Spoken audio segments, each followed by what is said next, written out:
be wondering what is Chapter 3 and Chapter 7 is all about.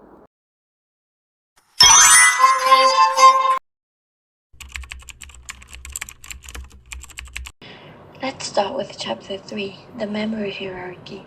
Imagine a pyramid that balances speed, size, and cost. At the very top, we have registers, the fastest but smallest memory inside the CPU. As we move down to cache, main memory, and finally secondary storage like your SSD, the memory gets much bigger and cheaper, but also significantly slower. The star of this hierarchy is the cache.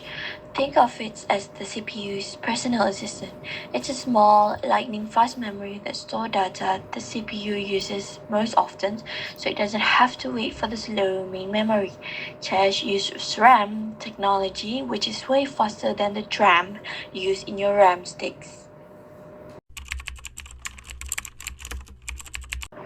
Here is a simple example of how it works. When the CPU needs data, it checks the cache first. If the data is there, it's a cache hit. Boom! Instant access at about 3.5 nanosecond. But if the data isn't there, it's a cache miss. The CPU has to take a slow trip to the RAM, which take about 50 nanosecond or more. There's a 14-fold difference in speed. This is why a well-designed cache is the secret to a snap.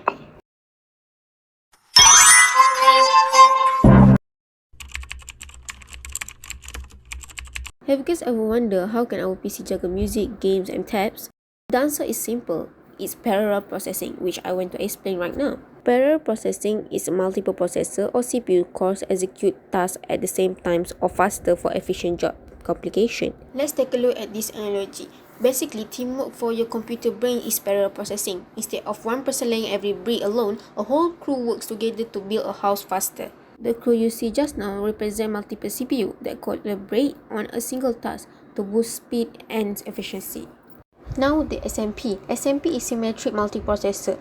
All processors are equally paired with no single box, sharing the same main memory via a system bus.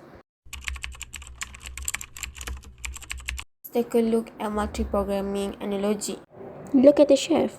He is representing one CPU that switches between multiple programs, creating the illusion of doing many things at once. Prior to multiprocessing, let's look at the chef team. The chef represents the CPU. With two or more CPUs, processes are executed simultaneously for true parallel execution. Here is the better look of what is the difference between multiprogramming and multiprocessing. So if you want to memorize, just memorize one part because the other is just the opposite. Before moving further, let's look at Amdahl's law calculation. See, even we use two processors, our speed isn't 2 times. So, adding more hardware doesn't always lead to a linear speed boost if the software isn't efficient. And if we have a huge team of processors, our total speed is always limited by the serial part, which is the part of the task that must be done one by one and cannot be shared at all. That's all from our discussion. I am Shifa. And I'm Anis. Thank you. Bye-bye.